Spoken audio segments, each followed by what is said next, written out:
It's something that we did last year. We thought to bring it back here. Who are our favorites for the 2024 national title? Joe, I'll let you go first. Who are some teams that you're looking for? Who is your preseason top 6, if you will, teams that can win the Natty in 24? I've got a top 3, and as anyone can imagine that tunes into the show, you know that I'm going to be on some bullshit with some of the picks that I'm going to throw out here. But first one's the obvious one. Say like Oregon or Liberty or some stupid shit. Oh, you know Liberty's the number one that I have. No, obviously not. The number one most obvious one has to be Georgia. Georgia obviously sends to the NFL important players like Ladd McConkey and Brock Bowers and Amarius Mims. But, man, there has not been a better program in the past 5 years than Georgia in terms of recruiting and building and adding to their defensive line, adding to the linebacker room, adding to their secondary. Front to back, this team is monstrous defensively and offensively. Most of their offensive line returns, most of their key offensive linemen return, and they've got, in my opinion, the best returning quarterback in the country. I think that Carson Beck showed us so many amazing things this season for his capabilities as a young passer in his first season as the starting quarterback in games where they were down multiple receivers, multiple running backs. He stepped up and did so much for that team, and I think next year is going to be eye-opening for his capabilities as a player. They check the boxes that I look for now in these national championship teams that I'm not going to get duped with, that I got duped with Washington. Defensive line and quarterback play. The other two, Oregon, I'm very impressed with the offseason and the recruiting that Dan Lanning has done over the past couple of years. And I feel like we're starting to see, as we talked about, them building themselves to a point, Blake, that they are stout along the defensive line. Most of their offensive linemen, both of their tackles are coming back, which is massive.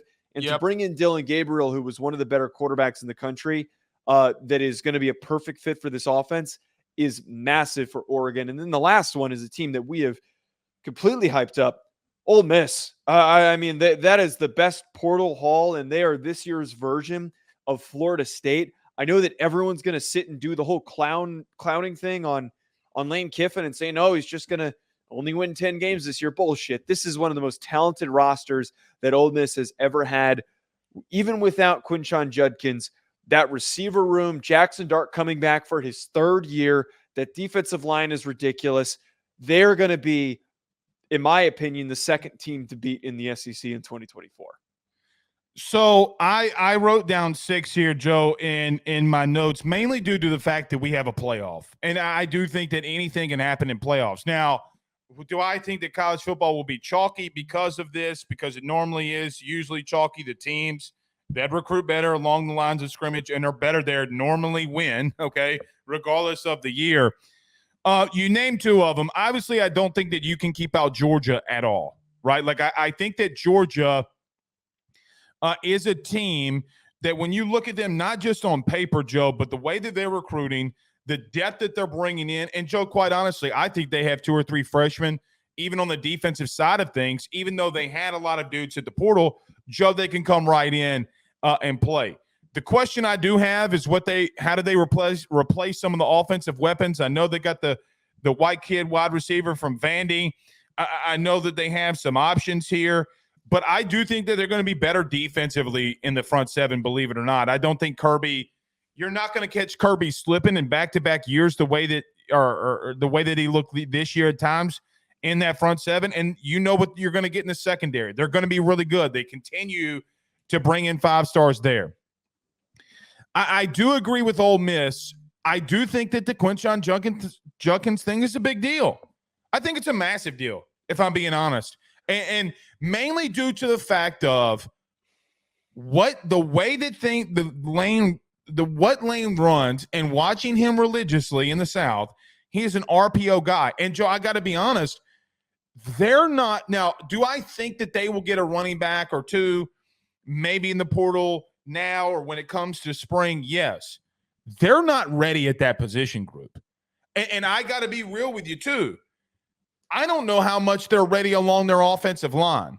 Okay, so are they on the cusp and have the talent that where I think that they could get into the playoffs, maybe even make a little bit of a push? Yes. I think that their floor could be 10-2 at worst because of the defensive talent that they have. I think that there's something to be said, though, Joe. If they face a team like an Alabama or like Alabama in the SEC championship game, or they face a Georgia, okay, and which they do this year. Hell, they play LSU. What do they look like now when they have a new DC and Blake Baker? All I'm saying is they do have an offensive line that I think is very beatable, okay? That would be my only hurdle is what they do on the offensive line and the offensive side of things. That I'm not saying they can't win it. I'm not saying they can't get there. All I'm saying is they're on the cusp. They're like the 16 for me. 5 or 16 for me, because I don't think, and here's another thing, Joe.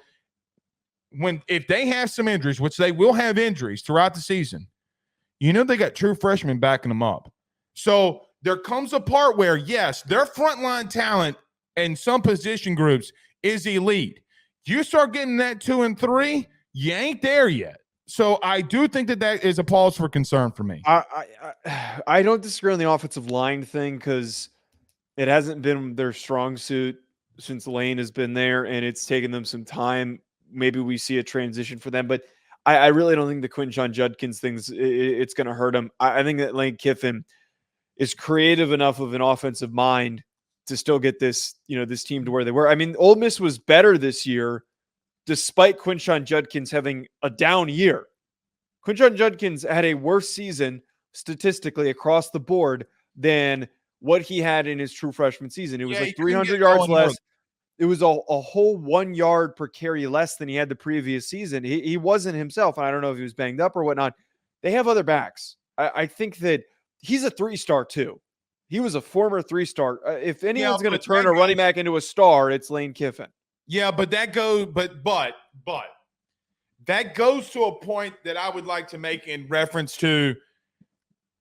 Okay, do you remember that Tulane game? Yeah, I do. Do you remember when he was getting the ball, getting hit in the backfield? Like, they had offensive line issues more than they had Quinshon Judkins issues. Okay, I'm not saying that he was bad. I'm just saying that I don't think he's a good player. He's a good player. I just don't know if he's in that elite threshold where it's like, oh my God, they're without him. What did you say last night to me? Running backs in college football are more important than they are in the NFL. I did say that 2 shows ago. I did say that. Damn, it's like I'm an attorney and using your own words against you in the court of law. So help me God. I think that my argument applied from a monetary standpoint, that if you need to add Quinshon Judkins, it's important. But with an offensive mind like Lane Kiffin, I'm not worried about it. All right, 2 teams that I do think are sleepers. You ready for them? All right. I'm turning the show upside down. I know that you're not going to agree with this one, okay? But always remember your boy was on to one when he said Missouri last year. I think Tennessee is going to be a lot better. A lot better, because I think they upgraded at quarterback. I think they still have recruited really well along their defensive side. They had the same issue as Ole Miss. Their offensive line, maybe they get a Lance Hurd from LSU, the former 5-star kid. Let's see what they do along the offensive line. Joe, their quarterback play took a massive step forward with Nico. Yeah, Joe Milton was dog shit. Nico is a true freshman, played with the poise that he did against that Iowa defense. I like that. I really do like that Tennessee deserves recognition for how much better they could. And it all comes down to Nico. Heupel is a coach that needs a good quarterback, and that team could say he's better than Hendon Hooker. He has capability. He definitely has more upside than Hendon. That's Hooker, what I mean. Yes, that's yeah. He's not better than him yet, but he definitely has some upside. All right, Gavin stole my other one. He stole my biggest sleeper, because you know how big of an Arizona fan I am. Okay, you're on crack. I have said Wildcats. I have been moderately tried to be respectful of you having some crazy takes other than arguing with you. You're on crack. Arizona is not in the conversation at all, nor should they ever be in the conversation whatsoever. Joe, what conference are they in next year? They're in the Big 12. Okay. Here's what I'll tell you. I think that they can make a run in the Big 12. Can they make a run in the Big 12? Yes. Can they So, go to the which college means football that they playoff? could be a Yes. top 12 team, okay, and anything happens in the playoff. Not a single Let's big. go. Wow. I'm going to call Not a. Fish tonight. I'm going to call my man Fish tonight and say, you know what? Joe DeLeone thinks that you can't make a national title next year. Yeah, I don't think that they can. Not I'm going to make that phone call. Not a single Big 12 team will be able to sniff the national championship next year. There's not going to be a single one that's good enough to be in the conversation. They'd be like number 10 for me if I were to put together a list. Not unreasonable, but the likelihood of it happening is probably 1%. All right. I'm with you. I'm with you on Oregon. Clearly, you know how much I like Dan Lanning specifically. Can I tell you another that I'm really keeping my eye on, and I do it every year, and God bless me, I shouldn't. I'm going to continue to keep my eyes on Clemson. I really am, because I don't look. I don't know why I do it. Now, you know who's recruiting at a high level through the portal again is not Clemson. It's Florida State. Right. That, but we haven't really talked about this, and maybe we get to it tomorrow or something. Florida State literally said, all right, you guys don't think that, we're not playing in the SEC, we're not good enough? Okay, we're just going to go take all the Alabama kids that hopped in the portal, and we're just going to, line them up. They're going to be our next starting defensive lineup. tackle today, and the former West Virginia kid, I can't say his last name. Yeah. BetOnline remains your top spot for all of your live betting action and contests. NFL, college football, UFC, NHL are all in full swing. BetOnline is your number one source for wagering news, odds, trends, and predictions with both desktop and mobile access at any time.